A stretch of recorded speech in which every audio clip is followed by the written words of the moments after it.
So, Vanakkam Charu Nivedita. Vanakkam, yeah. So, tell me something about your past days in Sri Lanka. Yeah. In short, I would say I feel at home here in Sri Lanka. The culture, the behavior, the celebration, everything. But in my place, in my own, where I live in Madras, I don't feel at home. I feel like an outsider. And even the people, the public, the society, and they also treat me as an outsider. Something strange fellow. So here, you know, in Tamil Nadu, the attitude of the people, very suppressed. They live a suppressed life. They don't know it. They don't know. Actually, I feel like living in a Taliban state, because if the drinking alcohol is a very normal thing. If you feel happy or if you are with nice food, you can take. But in Tamil Nadu, you cannot take alcohol in a restaurant.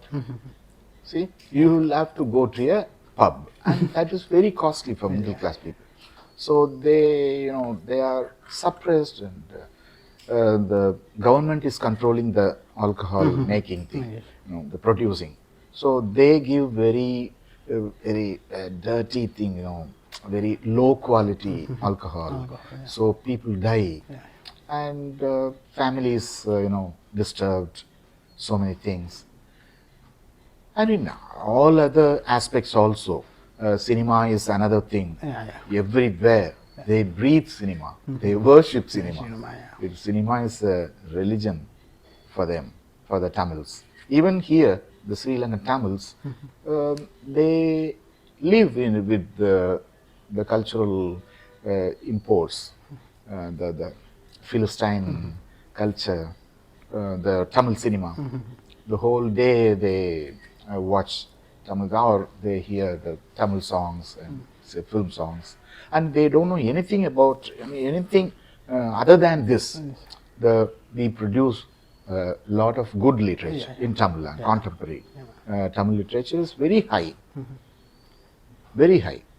equivalent to Spanish or French or Arabic. Very high literature, very strong literature. They don't know. The Sri Lankan Tamils don't know. They don't read. So these are. But with you, with Sinhalese, I feel, you know, this is my land. Though I think in Tamil, that kind of homeliness. You know. So, Charu, my first question is, what about your genealogical route? Genealogical roots, yeah. I always say that I am a product of German cinema, particularly German female directors. When I watched these German films during the late 70s and the whole of 80s, from 1978 to 1990, to 12 years I was in Delhi. Watching German films, almost 3 films in a week, and other European films. One poet, I forgot his name, he is from Serbia, now he is no more. He told me, there is no use of your translating your writing into English. He said, you are the most fit person for German people. He said. So at that moment, I could connect my this thing, you know, the thread between my, you know, you asked me who the genealogical thing. And of course, our French masters, you know, I would call him a master, but the Marquis de Sade, that father of the sadism. He inspired me in my thoughts and writing and all that. So these things, you know, and later stage, Georges Bataille. These people are the, you know, genealogical. I have, I have the Tamil roots also, the poetics, the lyricism, the harmony and music and everything, the rich language. People say that after Bharati, the Charu is the one who revolutionized the language. Who the language is very poetic. My language. After Bharati, this thing I got it from my ancient, my traditional bhakti poet, the devotional. You can't say devotional. We call it bhakti. Bhakti will be a nice, correct word for that. Particularly Andal, poets like Andal is a 7th century poet. So this is my background. Yeah, you said you feel our country like your home. So can you explain it more? Oh yeah. Tamil Nadu is the one of the very few places in the whole world that they restrict the sexual freedom of young people or whatever, old or any.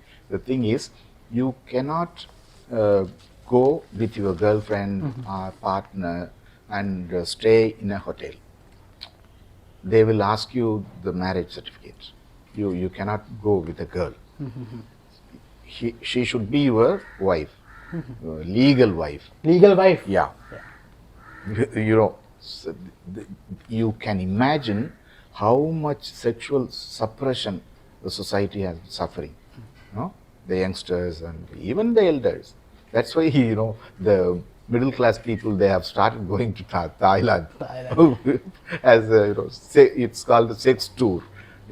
When I went to Thailand, I saw a long queue in the brothel, full of Tamilians. Tamilians, yeah. So, once you know who is Kamal Hassan, a famous Tamil actor. He once said he is not able to go to stay in star hotels with his lady partner. They ask marriage certificate from him. He doesn't believe in the marriage institution. So he is living with with his girlfriend or so, but he is not able to stay in a hotel. If it is the situation is like this for the famous actor for Kamal Hassan, and what about the middle class and the students, the teenage people and or the guys who have passed 21, the youngsters, where they will go? I have seen in the roads that the girls and boys will be touching and like this for hours together. For hours, I used to watch what's going on here. So the sexual suppression, it makes them diseased, suppressed. That's why the people are very conservative, and they are not living a healthy life, mentally and physically.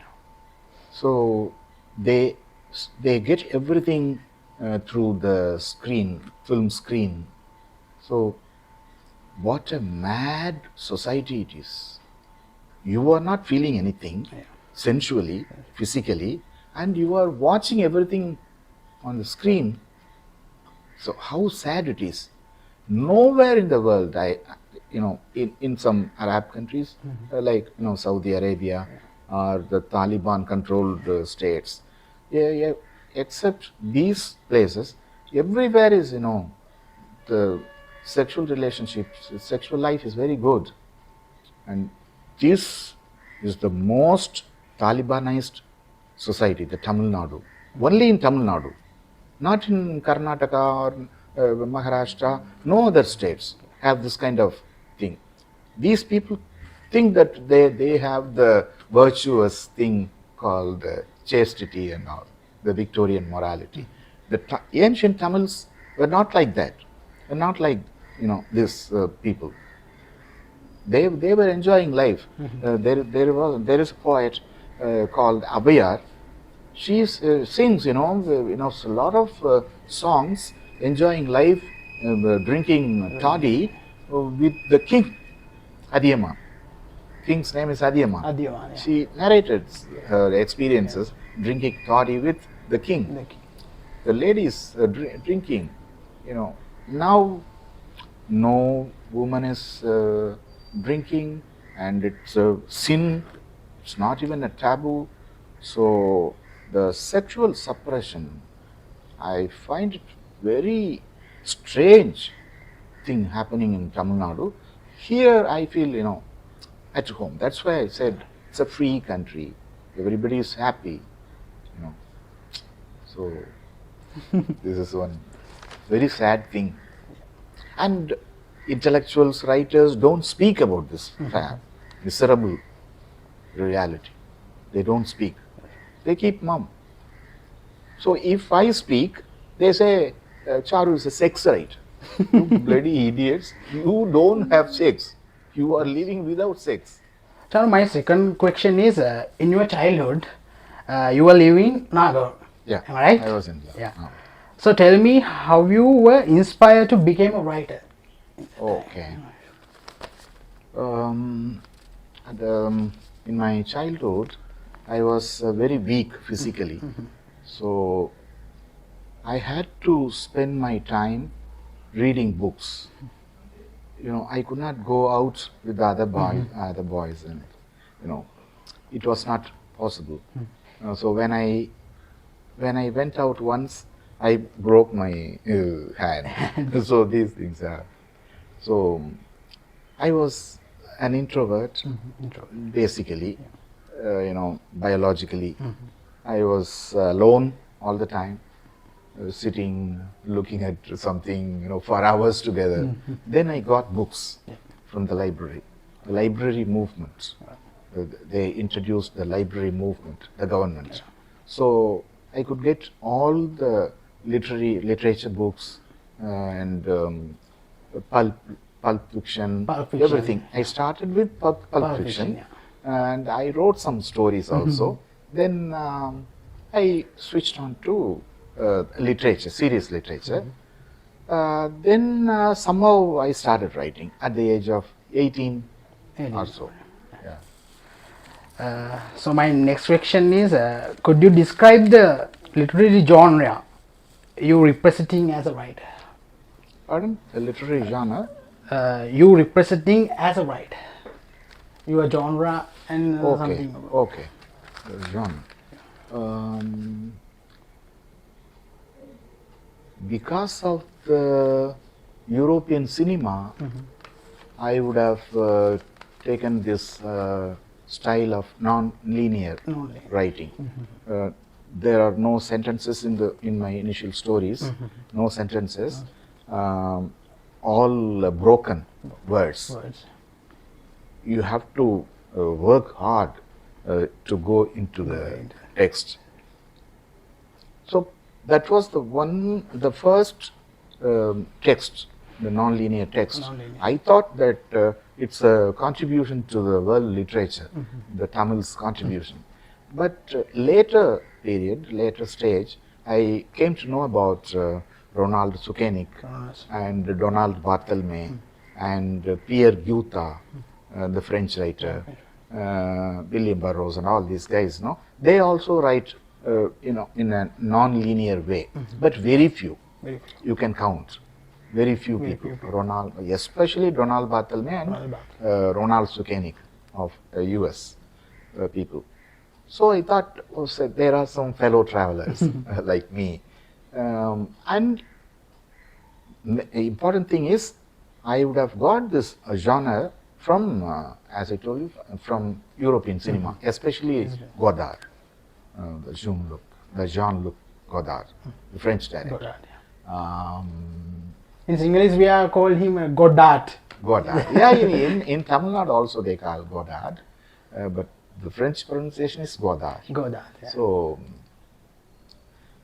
So this is how it happened, but it was very new to the literati. That's fellow Tamil writers. They did not first place, they didn't accept it. They rejected it. They said I am an idiot making nonsense, but I didn't bother. I had my readers, my reader circle. There were very few people, but they respected me. They celebrated my writing. All that. It was like a carnival, the textual carnival. We can't say sexual carnival. It's a textual carnival. So it happened like that. So my next question is, you have mentioned at many instances that you have been an outcast of your society. How have you been dealing with that society? Frankly speaking, I don't bother about the surroundings. Still, they just ignore me. They have been ignoring me. There is no criticism. There is no protest. Nothing. Nothing is going on. They just ignored me totally. Even if a person, important guy, collecting the stories, short stories, the contemporary short stories, he would select from all the people, from chief minister to the last guy, but my name won't be there. So I used to tell jovially that there is a telephone directory without my name. It's like that. They go on ignoring me. But maybe because of the time, maybe because of the new generation, my writings have got a cult-like following. Though we don't agree to the cult thing, but it's a fact. I have a cult-like following. And you have had like us. yeah, and moreover, this point is very important. The society has not put me into jail, or they didn't imprison me. They didn't. There was no much threat. The physical threat, I get a lot of nonsense mails. Sometimes posters in the wall that arrest Charu Nivedita, and these things happen, but they didn't touch me. Like Anthony North, they have put him in the French community, the so-called freedom-loving society, put him into mental asylum for 10 years or so, and they have killed almost the Marquis de Sade, many people. The Nerwal committed suicide, and many people. But those things, I thank Tamil society, they have not touched me. They have just ignored. He's a mad guy. Yeah, something like that. So for that, I thank. Otherwise, there is a unofficial censorship, even in the international arena, because last month or so, an American publisher, they have called for award thing. They would award. They would select fiction from all over the world, English fiction, English, and the translated into English. And my translator has sent my novel Rasalila to them, and it was selected. It was selected first. But after a few days, we got a mail that we are not selecting it. We withdraw the award because they told us a reason that the text contains pedophilia. We think. That is, there is no proof. They don't have the text, but somehow somebody from Tamil Nadu would have written to them. So this contains pedophilia. This is utter nonsense. There is no such thing in Rasalila. So they have, they have declared, they have announced that this text contains pedophilia and so many things, and they have withdrawn. See, this type of censorship against me is still there in US. That was a good opportunity for me to be available for the international readers. Till now, I have not crossed my border of India. Till now, the leading publisher HarperCollins has published my novel Aurangzeb, but the sales is only within India. So the going abroad, overseas, is still not possible at my 70th year. I'm 70 years old now. I'm 70 years still old. I'm confined to, my writing is confined only within India. So no. But Perumal Murugan's writing, no, he is going overseas because there was a death threat against him. So he became famous overnight. That kind of thing. For going overseas, they give me a menu, that is NGO menu, that India is totally living in a barbaric condition, this and that. This is the menu. So if I write that, according to that menu, I can go abroad. My writing can go overseas. But I write what I feel. Writers are, they are not controlled by the international menu, the Europeans and the Westerners. They push me, they push us, they want to control. Even now it's going on. But I never, bother about the thing. This is the white supremacy, still imperialistic attitude. They treat us as their subordinates. Writers are not like that. They are free. They are free. Even in Sri Lanka, right? A few writers or many writers are writing according to the Western menu. That's why they become famous. Otherwise, people like K.K. Samankumara, like you, like so many youngsters, their names are not known outside Sri Lanka.